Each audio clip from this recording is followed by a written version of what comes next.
So we're on Yud Ches Samad Beis, towards the bottom.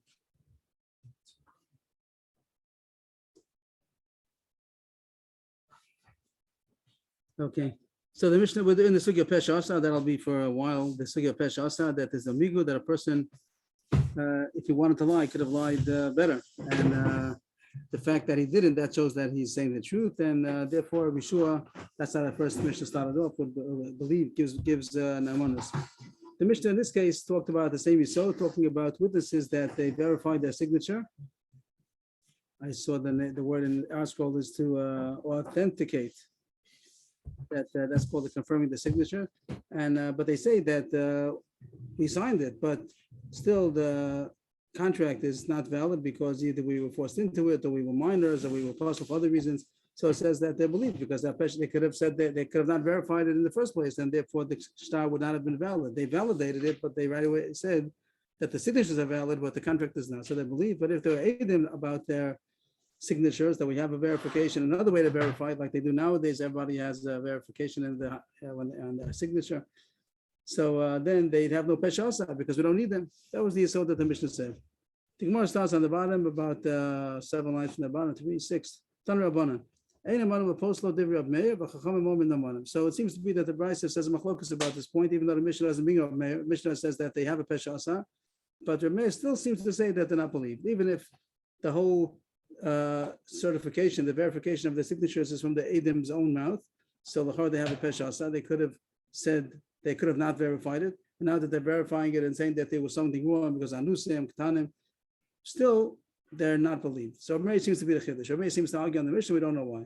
And the Gemara. What are testifying on, please? A contract. They signed on a contract and they say it is our signature, but the contract is anyway not valid for different reasons. Because anusim, katanim, psula edus. So it's on us. The Edim, we don't want the Edim. We don't want the Edim. We understand Rabbana very well, like the Mishnah says, they're the ones who say that it's their signature, but they right away say also, but the contract is not valid, they believe. But why should a mayor argue? As far as very true. Why should he argue and say that they're not believed? So the Gemara is going to go through all three cases. There's a case of Anusim and Ketanim, Psula Edus. The Gemara goes backwards. I think one understands. We understand. I can figure out why Psula Edus and Ketanim, why might argue and say they're not believed. But Anusim, the Gemara is not going to understand. That the guy, it's very difficult to say that the Edim are coming to say that the contract is not valid because they didn't get good Edim. They agree that the Malva made the contract with the Loba and they signed on it, but it happens to be that the Edim were not good. They were Pasal Edus. That's against the Chazaka. It means that the Chazak is when a person lends money or whatever, any kind of contract, so you make sure that they are good Edim. The Malva himself surely is going to be accurate in getting good Edim. So to say, it's true that they have, it's like amigo against the Chazaka. Amigo is a strength. There's a strength of a Pesha Asad that they could have lied. If they wanted to lie, they could have lied better. So that's true. But there's also something on the other side of the scale that they're saying that the Malva didn't go to the trouble to make good Edim. That's not usual. Whenever they agreed that there was a Malva and a Lova, there was a, and to say that he wasn't careful to get good Edim is very hard to say such a thing. So even though on one side is a Pesha Asad, but on the other side is Chazaka, that the Malva wouldn't have taken such Edim that are possible. Also, Ketanim, really, the Taisva seems to say that it's all the same. Ketanim Nami, the same thing. He wouldn't have gotten Ketanim. He wouldn't have taken minors for Edim. The Gemara is going to say that it means to say the same thing, but the Gemara brings down a different source or a different term for the Sfara. But it seems to be the same thing as Psula Edus. The Malva wouldn't have taken Psula Edus. He wouldn't have taken Ketanim. He would have gotten Kosher Edim. Here the Gemara brings a little different source. Kedei Rav Shimon ben Lakish, Zamra Esh Lakish, Chazaka. So Rashi explains here that's the opposite case. Not that the Edim are Ketanim, but the issue is about the Malva, the Lova, the Mocher, the Lokeach, the two Balidinim on the star. So the question is over there, maybe he was a Katan, maybe the seller was still a minor or the buyer was a minor and doesn't have validity, they're not old enough to make a contract. So there's a Chazaka that the Edim wouldn't sign on a contract only if the seller and the buyer are Gedolim. And that's not our case. Our case is if the Edim were Ketanim, and Rashi says the Gemara is making an application the same way the Edim wouldn't sign unless the two parties are adults. So too, the two parties wouldn't take Eidim that are not adults, which is really the same as far as the question said before, that of course the people who are making the contract, they have a chazaka that they would get good Eidim. They're not going to get anybody off the street. They're going to see that they're kosher, they're not relatives, they're not Ganavim, they're not Ktanim. So we could understand why Rav Meir would argue in these two cases, even though it's a Pesha Asa, that the Eidim do have proof that they're saying the truth. But on the other hand, there's also something on the other side of the scale. Lo Mistaber, it's very hard. You're going against the chazaka to say that they were not good Eidim. But the question is on the first case that it says Anusim Hayinu, that they say that we were forced into it. It's true, it's our signature, but we were forced into it. The Gemara said before, the first shows that they were even threatened, that their life was threatened. So why should they not be believed? They have a pesha asa, no reason not to believe them. No chazaka against it, like by the Ktanim Hayinu or Psula Edis Hayinu. So why should a mayor argue? The Chor the pesha asa is strong. So first the Gemara says something big chiddush. Amar Rav Chisda Kasavra Meir Edim Shambul Ham Chismu Sheker Ba'al Tehargu Yehargu Ba'al Yachtamu Sheker. That's also considered that they're doing something wrong. We said yesterday at the end of the Gemara that if they don't say we were forced because of monetary issues, they paid us or something, they got us that was called Anusim Achmas Moman. So they're not believed because they know the Mesa Matzma Russia. A person cannot testify against himself something which is makes him to be a Russia. So too, he seems to be saying that even if they were threatened with their life, they shouldn't have signed false, which is a huge chiddush. What I mean, you should have given your life in order not to sign false. And the Gemara right away is going to jump up. That's what he seems to say. I don't understand it. That he says that Eidim that were told sign false, or else you're going to be killed. They should rather let themselves be killed than to sign. And that comes out that also Rishon even that why is that called a Russia? Even if he should have done it, is he called a Russia? That's also a big chiddush. But right away the Gemara. So and what does he mean to say that the reason why they're not, even though they have a pesha also, they're not believed because they're saying that they're Rishon and they can't testify against themselves that they did an avera, and it will be considered an avera to sign falsely even under the threat of their life. But Amalei Rava, it can't be. If they would have come to ask us advice, someone wants to kill us if we don't sign. Should we sign? Of course, we're going to tell them sign and don't get killed. The only three averas that you have to be most nefesh is these three cardinal sins of but not to sign falsely, even if they're going to make it's a geneva, let's say, whatever they're going to have to sign on a document that says that he sold his house or whatever, he owns $1 million, but that's not avodah zarah. So if they would ask us to advise, we would tell them, yes, sign. And now they sign, we tell them, why did you sign? Shouldn't sign. So it says it can't be, because they're not supposed to sign under the threat of their life. So the case comes back. Why does the mayor argue on the case that they say, true, that's our signatures, but we were forced into it by threat of our life? How come they not believe? It's a good peshasa. They're one not right. How much to make sense? Why should the mayor argue?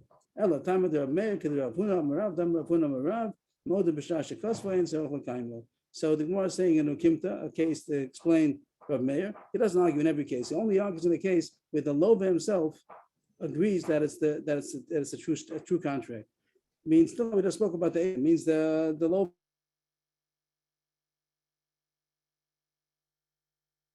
was not agreed. It says this whole thing is not true. To me, that's true. The Malva says, and the Loba also says it's a good star. But he says, but I paid back. And believe me that I paid back, because if I wanted to, I could have denied that it's a good star. Means the Loba comes and says, I'm saying the truth that I paid back.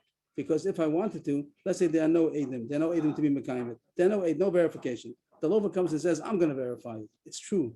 The star is kosher, the Eidim signed, this is true signatures. But I didn't have to say that if I didn't want to. Believe me that I paid back, because if I wanted to lie, I could have lied and said it's not a good star. So that's a machlokes. If you say that, that's called Moda B'Shar Shekosfo. If the Loba admits that he wrote the contract, it's a good contract, but he says that I paid back, is that considered a good migu or not? Means if you hold Sorach L'Kaimo, there are those that hold that it's a good kind of, he has a good migu. The Loba is believed. Moda B'Shar Shekosfo, the Malba can only collect if he could get outside confirmation of the signatures and say to the Loba, we don't need you. You don't need you don't have Pesha Asa because we don't need you, because we have Eidim that verify the signatures, and therefore you're not going to be believed to say you paid back. But there's Mandama that says Moda B'Shar Shekosfo ain't Tzorach L'Kaimo. That Migu is not considered a good. And if what does the Loba say? Loba says I agree that it's a kosher star, but I paid back. And if I'm a liar, I could have said it's forged. So Rav says that that's not such a good migu. Taisus explains because it's much easier to say, much neater and nicer to say that you paid back than to say it's forged, because it could be people are going to come and say that it's not forged, and it's not so nice, it's not so neat and easy to say that it's forged, much easier to say. So you can't say, believe me that I paid back, because if I wanted to, I could have said it's forged. It's not so easy to say that it's forged. So that's why Rav Huna Rav says that the lova, once he molded that it was written, it doesn't have to, the malva doesn't have to go to the trouble to verify it with Eidim, because he can collect even without the Eidim. And he doesn't go for the migu. Once the lova is molded that it's a good star, we just said, you have to, if you want to say that it was paid back, you have to prove it. But we're going to collect for you on your own admittance, even though you say that it was. So it comes out that the reason why Meir argues on the mission over here is because it's talking about that the logo was molded, that the signatures are good. So the reason why the Edom are not believed, you don't need the Edom. You don't need the Edom for the Pesha. We take Ein Tzarech L'Kaimo. We don't need the Edom. The Edom, we tell the Edom, go home. We don't need you. If we would need the Edom, so then there comes the Edom are saying that you need us. And if we wouldn't have confirmed the signature, we wouldn't have been able to collect. So believe us that we were Anusim, or all the other cases also, Ketanim and everything. You don't need all the Gemara's Twitzim anymore before, because we have a Pesha Asa. But Meir agrees to the Pesha Asa. Now the Gemara is changing the whole thing. But Meir agrees to the Pesha Asa, everything's good. He's just saying in the case where the Lova admits that the star is a good star, so that's enough for the Malva. The Malva says to Edom, I don't need to Edom. You don't. What's the Pesha Asa always over the Edom? That if we wanted to lie, we could have not confirmed it, and you wouldn't have been able to collect anyway. But now this is the game changer. That Rav Meir says that if the Lova is Moda, that the star is a good star, he confirmed the star. You don't need the Edom anymore. And that's the reason why they did not believe, because you don't need the Edom. The Malva has the admittance of the Lova, that's enough to collect. And now the Gemara, because it is, that's the end of the Sugi where we spoke Meir and the Brisa to explain them. And now the Gemara goes into this subject of Moda B'Shar Shekasva. When the guy comes and he says, I paid you back, he paid it back what, with no Edom? Right, you're right. If he has Edom, he has Edom. But that's the case. He says, you have a contract against me, I paid you, and I told you to tear up the star, and you didn't tear it up, and now you're coming to collect with the star, I paid you. But you have any proof? I have no proof. But then he says, but the contract that you have is not a good contract because you don't have confirmation of the witnesses. But then we ask him, but do you agree that the star was written? Yes, it's really good star, but I didn't have to confirm it. And believe me that I paid, because I could have said that it's forged. So Rav Huna says that's not a good migo because you weren't comfortable to say that, and therefore once you admit that the star is good, we're going to collect. And that's from Rav Meir. And Rabbanan argue, Rabbanan come out that they say Tzarech L'Kaim, but that's going to be the Machlokes now. The Gemara is going to talk about this sugya. If the Lova admits that it was a good contract, is he believed to say that it was paid back? Even though you borrow money with a star, you can pay back without a star? No, no. You're supposed to get a star, yeah, or Edom, or a receipt, all these things. The Gemara did say before that Amal Balpeh, if it was a Milva Balpeh, so then you don't have to pay back with Edom. And if he comes with Edom and say we testify that he borrowed money, we can say yes, I believe it's true, but I paid back, and I don't have to pay back with Edom. But he has someone a star, and it's dangerous. He's leaving the star by the Malva, so don't get a receipt or tear it up or don't pay, whatever, something like that. Now we go back to the subject, opening the subject now. Like we just said, it's not considered a good migu, and once the Lova was molded that he wrote the star, and it's a good valid star. Even though he says he paid back, the Malva doesn't have to bother getting kiyum for verification from Edom, because that's enough to be able to collect. Because the Lova's migu is not considered a good migu. Rav Nachman said to Rav Huna, Just time, it says the Leva says, or concerning the Malva, what's the star in your hand? Star on my voice, who says that? The Leva says the Malva says, I have the star. What's the star? Yeah, okay. So, yes, it's okay. It's a good promise. He said, I paid you. You don't remember I paid you, and you said you're going to tear it up as soon as you get home. And I was stupid for trusting you. But he's saying that's what happened, that I paid you and I didn't get the star back. Well, he said you lost it, and I didn't, and I lost my receipt, whatever. All kind of scenarios could be. Rav Nachman said to Rav Huna, why are you acting like a ganav? That means you're keeping it a secret. You're saying something that sounds innocent. You should put it on the table. That's not so innocent. What did you say? In essence, what are you saying? He said halacha that we just finished figuring out that that's the opinion of Rav Meir, and Rabbanan argue. So you're passing like Rav Meir against the Rabbanan. means you're hiding behind, you're concealing, you don't want to say it with Beferish that you're passing Rabmeir against Rabbanan, because according to Rabbanan, it comes out with what we just figured out, that that's the focus of the Mishnah against the Brisa. Rabbanan say that even if the Lov is Moda, that he wrote it, the Malva does have to get verification because the Lova would be believed with a Migu. Just because the Lova admits that it was a good star, but he says, I paid back, and believe me that I paid back because I could have said it's forged, the Rabbanan would say that he is believed. And therefore, if the Malva wants to be able to collect, he has to get outside verification. And then he tells the Lova, I don't need your Pesha, so I have Eidim, and now you're not believed anymore that you paid back. So Rav Nachman is telling Rav Huna, you're saying it very innocently in the name of Rav, that's really Machlokas of Meir Rabbanan argue. So say it out that I'm passing like Rav Meir against the Rabbanan. Amalei. So Rav Huna told Rav Nachman, what do you hold? You, Rav Nachman, what do you hold? Amalei. When people come to me to a din Torah with such a case, go, you tell the Malva to get verification of the star besides the Lova. The Lova is being mod that it's a good star. So he holds Sarchel Kaimo that the Lova is going to win. If you go to the Bezdin just with the Lova's admittance, the Malva is not going to win because it's a good migu. You tell the Malva, go verify your star, then you come to the din Torah. That means then you'll be able to win. So it comes out of Machlokas. You pass like Rav Nachman, like it says over here with this little gimel over here, that the Malva would not be able to collect if he only has the admittance of the Lova that it's a good star, because he starts a good migu. He could have said I paid back. If he gets the Eidim that kind of the star, then we don't have the pressure of the Lova, and the Malva could collect. But if he doesn't get Kiyum, if he doesn't get verification, he has to rely on the verification of the Lova. The Lova says, I have a migu. I could have said that is forged, and believe me, that is paid. So he passed like Rav Nachman against Rav Huna and Rav. Nugamara, Rav Yudam Rav, Ha'omer Shtar Manu Huzeh, Eno Neman. He said, if he says, we don't know who the word he, we'll see some other way all the choices. It's a shtar mana. Shtar mana means that it's a contract of trust, which means that I gave it to you, and I gave you the Lova, the whatever, he agrees that the shtar was written, everything was true, but it didn't really happen. It's like people give a blank check, whatever they say, you'll fill it out, and I trust you that you're going to write it only if I owe you the money, when I owe you the money. And then he writes it for 20,000 shekel, and he says, he comes back and he said, what is this? You're only supposed to write it till 500 shekel, whatever it is. So he does agree, everything's my signature, I gave him the check, everything, but I trusted him that he wasn't going to use it until we make up what it's going to be. They just hold it for a picadon or something like that.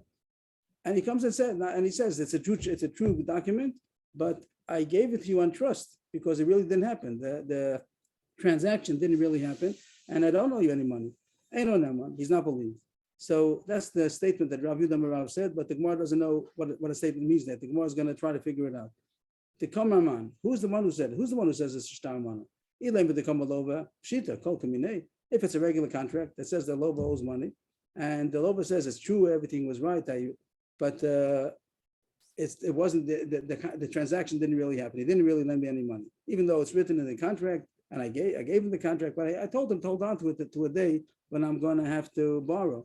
But it didn't. I don't really owe him any money. So that's surely he's not believed. I mean, anytime the Lova could come and say that I don't really owe you money, even though I wrote the contract and I just gave it to you as trust, can't be. Of course, the Lova is not believed. Well, the Kama Malva, of course, Tavel of Bracha. The Malva is the one who admits that it's a shtar mana. So of course, he's the one who's saying that I cannot collect. So of course, on the contrary, he should get a blessing that he's moded, that he doesn't, that the Lova doesn't owe him the money, even though he has a good contract that he could have collected with. That also doesn't make sense. The Kamri Edim. The third choice is that the Edim are saying. The Edim say that this contract we signed on it, but it wasn't a good contract because he gave it to him as trust. He didn't give it to him that he actually should collect with it. So the Gemara says that should depend on our Mishnah. We said there's such thing as a pesha asa. Either ksav yadim yosem makom macher pshita to lo mehemli. Either ein ksav yadim yosem makom macher amay lo mehemli. The Mishnah said there is such a thing as a pesha asa, and if there's no other verification of the signatures, so then they're the ones who are verifying it. They could have not verified it, so they have a pesha asa. They should be believed. And if there is verification from other source, so then they're surely not believed because they're going against the contract. They can't say the contract says that there's a chov, and they're coming now without a pesha. So that's what the Mishnah says. So at this point, the Gemara doesn't understand this statement that Rav said that Omer shtar manu zeh eino neman. What is the case? Who said it? There are three choices: either the Lova or the Malva or the Edim, and all the choices didn't work. So the Gemara is going to have three terutzim now. That's going to be Rav Abaye and Rav Ashi, which is that little simon over here. The Beis Aleph Shin is going to be, the Beis stands for Rava, and the Aleph stands for Abaye, and the Shin stands for Ashi. It doesn't always go with the first letter to make an abbreviation, just enough to remember who it is. So that's going to be Rava, Abaye, and Rav Ashi. And they're going to have different possibilities what Rav might have meant. Amar Rava, Lolam to come Lova. So those are the three choices: the Lova, the Malva, the Edom. So Rav is going to say it's the Lova, Abaye is going to say it's the Malva, and Rav Ashi is going to say that it's the Edom. So Rava says, what was the kash about a Lova? That Pshita, of course, a Lova comes and says that it's a good contract, but I just gave it to you for trust. He's going to be believed. Every Lova could do that. The case is that there is no verification on the contract besides the Lova's word. So that's really a chiddush. If the Malva comes with a contract verified, which are confirmed, authentic, so that's true. It's not a chiddush that the Lova is not believed to say I didn't really lend me the money. Of course not. But the other case is that there is no verification besides the Lova's admittance. The Lova says, I admit that it's a contract, but I didn't say that. I could have lost that it's not, but believe me that it was a star amon, same parua, the same thing as that. He's believed, according to Rav, he would be believed to say, I could have said that it's forged. So believe me that it was given on trust, and I never really got the money. So that would be Rav Lishitasa. Before we have Huna Marav, and now this is Rav Yehuda Marav who said the statement. I'm Rav Yehuda Marav. So we're saying that Yehuda Marav is inconsistency with Rav Huna Marav that both the B'shashe Kasol ain't Sarach L'Kaimo, and therefore the Lova. The Lova. The Lova what? The Lova is not believed. Again, did I get that right? That the Lova is saying, trust me. I'm not getting it. I'm getting a short circuit. That the Lova says is a star. No? So how come it says Eino Neman? Again, Eino Neman. And because Ein Sarach L'Kaimo, good. Very good. Ein Sarach L'Kaimo, because it is not considered a good migu, because the migu they say that was forged is a shvacha migu, like I said before, and that's the chiddush. But it's a chiddush least. Before the Gemara said that it's pshita, that is not believed. It's pshita is not believed if there are eight that say that mention of the signatures. But if Nachman would have said that he is believed, the Lova is believed because he could have said that's forged. So the chiddush is that he's not believed because Rav Lishitaso holds that that the Malva doesn't have to bother getting confirmation from Edom, because if the Lova confirms it, it's good enough. And he's not believed to say that I could have said that as forged. So that would be the first shot in the statement of Rav Yehuda Rav. The next teretz is Abaye. Abaye is going to say a different teretz to this point of Rav. Abaye will allow them to come out. The Malva is saying that I have a good track, but it never happened. I have a track, and I say it never happened. I gave you the thing on trust, and I'm not eligible to collect. And he says, Eino Nema, the master of Kasha, Tavel of Broch, is a great subject that he's foregoing the money that's coming to him. But the case is that it has application, it has ramifications to somebody else. There's a third party who's going to be affected by this. Here's the case over here. The Tanya of Nasa Nomer, the case would be that this Malva also owes somebody money. Ruvain owes Shimon, and Shimon owes Levi. And now Ruvain and Shimon, they say that Shimon says Reuben doesn't really owe me money. Levi's standing on the side. Levi's waiting until Shimon gets money because he's the one who really is losing out. Levi says Shimon owes me money. Shimon says I have no money. All of a sudden there's this contract that Reuben owes Shimon money. So Shimon says no, you never gave me the money. So they have a deal. They have a deal behind, and they're going to make something.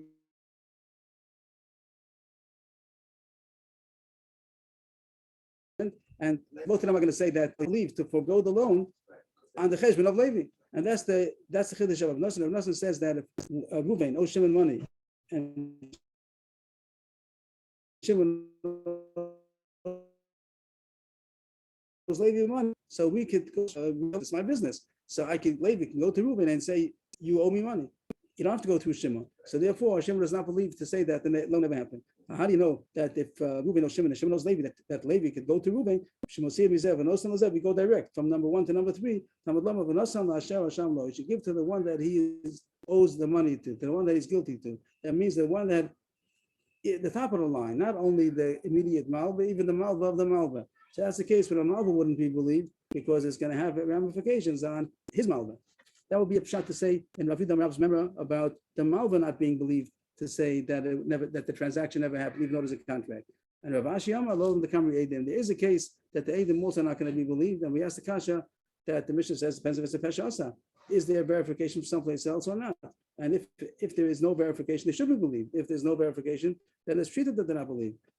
There is no other verification. So the kasha should be that they have a pesha asa, like our Mishnah says, and if they say that it's a shtar amona, so why they're not believed? The same way that it says, and what else? They're believed because I have a pesha asa. So too, if they say, believe us, that it's a shtar mona, that it was only given on trust and never really happened because they could have not verified it. It's a pesha asa. The answer is yes, here's a reason not to be believed, because it will be considered doing an avera. The same way the Gemara said before yesterday's Gemara, the Gemara said if they say that we were nusim machmas moment, so they're not believed, even though they have a pesha asa, because they're saying that they're Rishoyim. Here also, it's considered a Russia to sign on a shtar mona. You're not allowed to sign on a contract that didn't really happen, even if both of them agree. The Malva and the Lova want to make a contract that the Lova owes money to the Malva, but it didn't really happen. So the Edom are not supposed to sign on it because they're giving the Malva a michshol to have such a kind of a contract in his possession that he might collect with it what he's not allowed to. A person is not allowed to hold on to a shtar mana if he has a contract that says that someone owes him money. Really, it's not true. That was given on trust. You're not allowed to have such a shtar because you might use it, and that's averis. So not only averis to collect with it, that's mamish geneva. He's not allowed to even have it in his house because it could cause a michshol. Don't leave in your house, in your tent. Don't leave in iniquity. Means even if you're not doing the iniquity, but you have an iniquity in your house, you have the possibility to do an iniquity, don't leave it in your house. So therefore, the Edom are not allowed to sign such a contract. It seems even if the Malbalova both agree, that's what it sounds like. And therefore, they wouldn't be believed to say, even though they have a migu.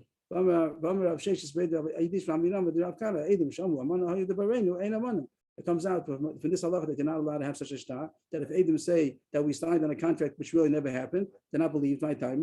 They wouldn't have signed on a thing which is enough, they're not allowed to. And therefore they're saying that we're Rishayim. You're not believed to say that you're Russian. And that's why Machavus had a question that many systems today are that you give a check that didn't really happen yet. Open check sometimes, and they'll fill it out for you.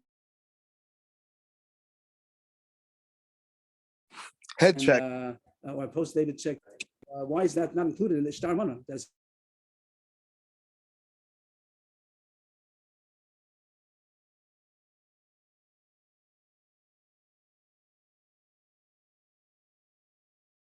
money. That doesn't owe you any money, but here it really is a thing, but it's just going to be a couple of days. Yeah, but yes, you don't owe money yet. You don't owe money yet. If you really bought it and I gave him a post-dated check, that's fine. You really owe him the money. But if like tuition, the system of tuition in many places is you give head checks. So you don't owe him the money then until then later on. Maybe over there, if you let's say you leave the school and they have the checks, they have your checks, or sometimes you give an open check and they're supposed to fill it out, and he might fill it out for much more. So I just thought as a possibility that the system is that it's not just you can write any check, that they have to have if there's a set amount of money that should be taken out every month. So even if it's a blank check and they're going to fill it out for a little bit more, so it means because the madad, whatever, something changed. But if they're going to fill it out for 1,000 shekel more, he can prove that there's no reason they should have taken out so much money. Maybe our system is a little bit more guarded than just having a contract that didn't really happen. But you don't want to give somebody a blank check that has no way to prove that the name or and also that she signs checks and she fills it out for them. She puts down whatever name she wants. As far as the name, but as far as the amount is the amount. But sometimes they have a blank check, but even without the amount. And so that's the question. So if this is in a framework that they can't overdo it, so then you're safe. But if not, so then that's what the Gemara says. You're not supposed to make such a shtar, and they're not supposed to sign on it, and the person's not supposed to keep it in his house also. The Gemara brings the side issue now about this halacha about keeping a shtar that's not really true. Basically, before he started talking about a sharamana, that is a contract that really never happened yet. So don't keep it because you might collect unjustly. Here it says, how about if you have a star that was true, but it was paid up? You have a check that, well, not a check. Nowadays check is different. It's already a canceled check. You can't collect with it twice. But if you have a IOU note or something like that, and it was paid, so don't keep the IOU note because it's an avla. You might be able to collect with it if you could collect with it. If it's something that you'd be able to collect, so don't keep it. If it's an IOU note that doesn't have any validity, so then maybe it's not considered an avla. But if it's something that you can collect with and he paid you, so tear it up right away. Don't keep it in your house. Don't leave in your house a iniquity. That's the same thing as I said before, not to keep a shtar amona, also not to keep a shtar pravua. The Marava Mishmei the Rav Amri, they have a different drash on the pasuk. It says, Im obein b'yodcha harchikeyu, v'al tashken b'olach avla. That's the pasuk does to apply the pasuk maybe. Al tashken b'olach. It starts here, Im obein b'yodcha harchikeyu. So till now we just dash in the end of the pasuk. We said don't leave in your tent, in your ohel, don't leave in avla. Now we're dashing also at the beginning of the pasuk. Al tashke in the Eretz Yisrael, in the name of Rav, they said what's that referring to? A shtar mon and a shtar pasim. And the al tashke bolach avla is referring to a shtar pravu. All these things don't leave in your house. So we did already 2 out of the 3. Shtar mona means that you gave it him on trust. Don't use it only if a transaction goes through. But I'll make a star for you and keep the love gives the malva a star, but don't use it until till it happens. The star for means that was already paid up. Don't keep the malva, shouldn't keep the star till it was paid up because it's not really valid anymore. What's the star pasim? So here it doesn't explain it too much, but they quote Rashi in other places where it talks about the Gemara later on in the fine test. It says a star pasim is that there's somebody that has property, get it out of their ownership. It was every reason why they have to get out. He talks about a case a woman who's being married a second time, and she doesn't husband to own her money. And legally, when they get married, he's gonna want it or whatever the next to it, and Yerusha, and she doesn't want it. She wants to keep it by her own children, let's say, and not by her husband. So that's what we do nowadays. They give over their money to somebody else, but it's understood. I'm only giving it to you because I want to protect it from somebody else. But of course, give back to me when I need it. So that's also saying that's a bad thing. It's called oven because the person has the right to keep it. And there's a lot of problems nowadays. Like what happens,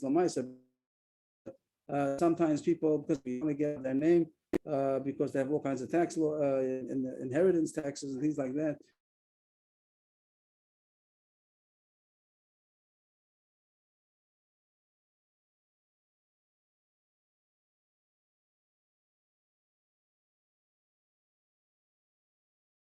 To give authorization to somebody to be able to take care of the money in a way that he might do something that you don't want to do.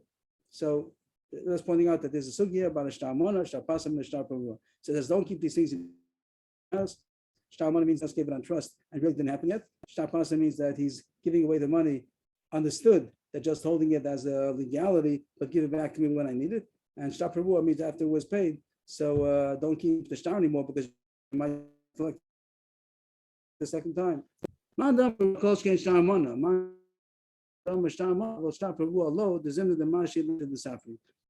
that you should not keep a shtar a paid contract. He surely holds you're not allowed to keep a shtar mana, which never happened. But the mandam that says a shtar mana, so he might hold that a shtar is not an absolute isser to keep it. There are times that you like to keep a shtar. What is that? Sometimes the malva might have a right to keep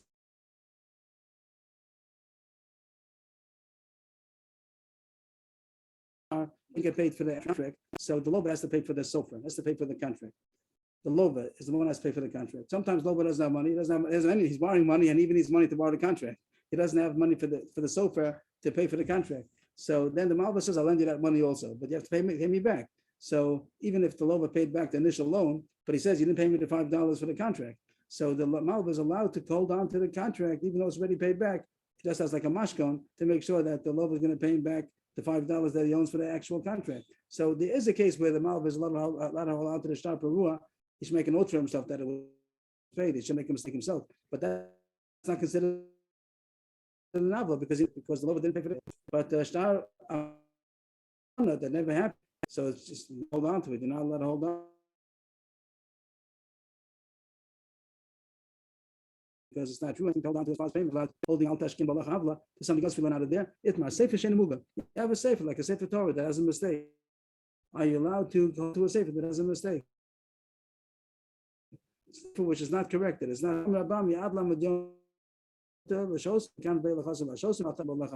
You're allowed to keep it in 30 days. Like sometimes we give them a waiting period. It's not like a contract that you're not allowed to keep it at all. The case before we have a star amana, or so then the star pua, also go right away. As soon as go right away. Stop learning. Stop mincha. Go to tear up the star that somebody paid you back. But over here, you're allowed to have 30 days wait. Same when people have something dangerous that has to be taken down. So sometimes president gives them 30 days. That doesn't look like it's dangerous. The sefer shenamuga, we give you a waiting time, but not more than 30 days. You're not allowed to have a sefer that's not corrected more than 30 days in your house. That came in Naga because al tashken balach avna.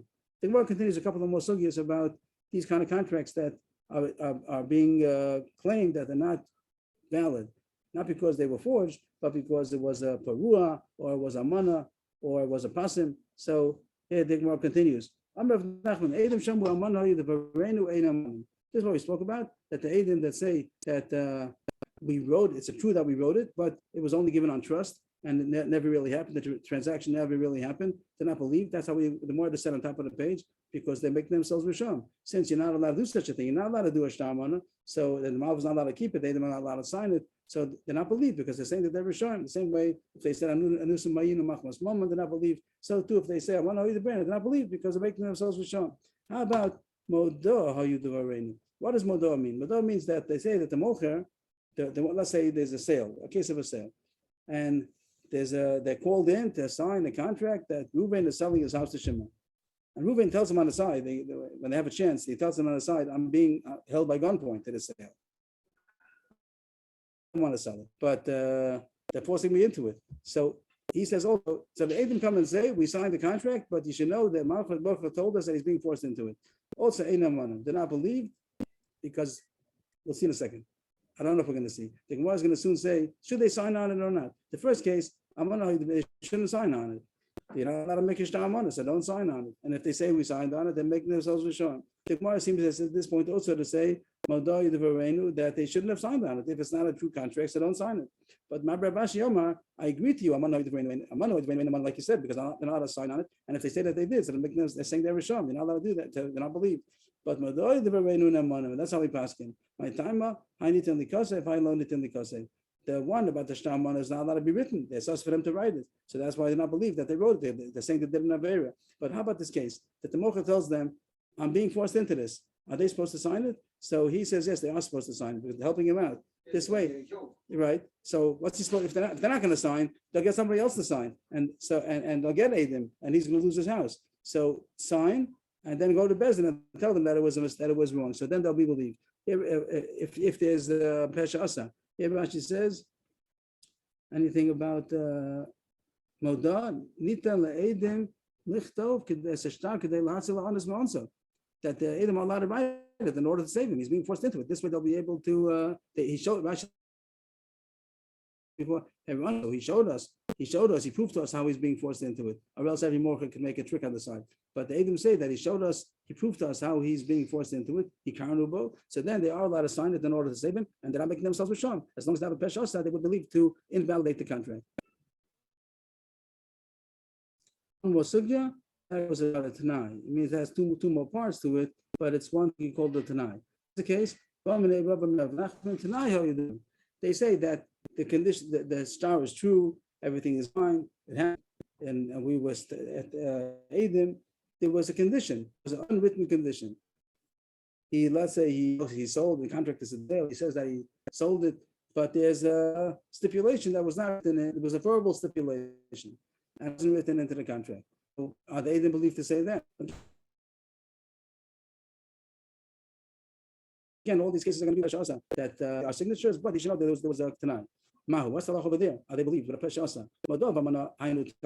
The reason why they're not believed, although we said the reason why the Madama says they are believed, let's say they're not believed is because Amana surely they're not believed because they're saying that the star is not good, and they are not believed to say that they did a Rabbeira. But over there, the Ka'akula Shara, that was they're uprooting the star, saying the star coming against the star. And here also they're uprooting the star by saying that it's a Tanai, means that you cannot use the star because the stipulation was not fulfilled. So therefore, on that side, they would say that also not be believed. Maybe it is an outside thing. Maybe the star is true. They're not coming to uproot the star. It's true. Everything's true about it. You should know. Besides that, there was not a head-on clash with the star. The star is true. The case of Ammon and Modah, they're saying that the star is not true, either because it never happened or because he was forced into it. But the case of the Tanai, they're saying the star is true, but there was an outside stipulation. Besides that, so maybe that's the reason why they believe Amalahem, Kiyasulak Aman Ladina, who they ask here of Nachman. So if Nachman was a dine, and he said, when this comes in front of us, we tell the person who's trying to collect, go and get fulfilled. That means we do trust the Eidim. That means the Gemara question, do you trust the Eidim? He says, yes, the Eidim I believe with a Pesha Asa, and is it Pesha? Yes, it's still Pesha Asa. Yes, I think so. I think so. I didn't think about this while I was learning. I believe the Eidim, it's not considered uprooting the star because it's outside stipulation. So fulfill the stipulation, and then you can come to din to collect. But if you don't, then you can't collect because we do believe the Eidim that there was a Tanai. It's not considered that they're clashing against the star. The star is true and the Tanai is true. How about one more case that one of the two Eidim, not to both Eidim, one Eid says it was a Tanai, the other Eid says there's no Tanai. Both of them agree that the star was a good star, but one of them says there was outside stipulation. Eidom a Tanai, Eidom and a Tanai. Amra Papa Tavai B'Shtar Ma'ali Kama Sidi. By the Kama Tanai, you have a Leichad. Both of them agree that the star is a good star. So the star is Kuyam. Now you want to know was there a Tanai? And that only have one Eid. It's an outside issue, and only have one Eid on that, so he's not believed. That's what Papa said. If so, then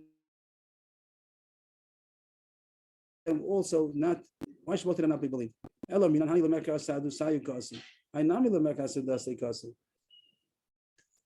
here I didn't get clarity.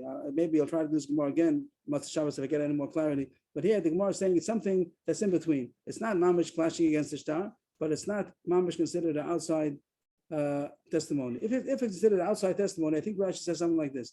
If you look at a star alone, the star says there's no stipulation. The fact that the star did not have the stipulation in the contract, that's as if to say that he owes him money, whatever he owes him money, he sold the house, whatever the contract says. It says there's no stipulation, and the Eidim that are coming against the star, is that considered that they are going against? Is it two Eidim against two Eidim? You look at it that the Eidim that are saying there was a stipulation is against the contract. So if you say that it's against the contract, heavily.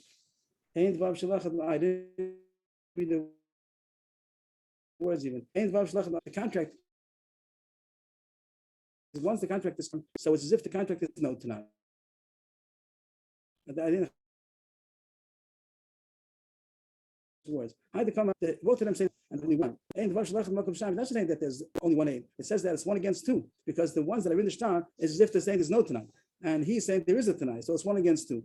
One of the two happens to be himself. He happens to be in the star himself. But in the star, he said there's no Tanai.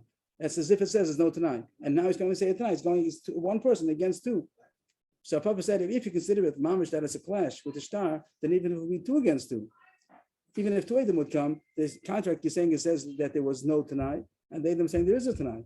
So if we say that we do believe they them, that means that they're not considered a clash against the star. So the words say that it is okay, but I think that Rashi says that the Gemara means to say that it's not considered a clash, it's coming to qualify. It's coming to qualify what the testimony was. That it's not considered a head-on clash. That makes it a machlokes, the Eidim in the star and the Eidim who are saying there was a stipulation, is coming to qualify the contract. So if so, the Eid Echad also has the power to qualify his testimony. If so, even if one of them is going to say there was a Tanai, it's enough to disqualify the contract. That one of the Eidim is saying that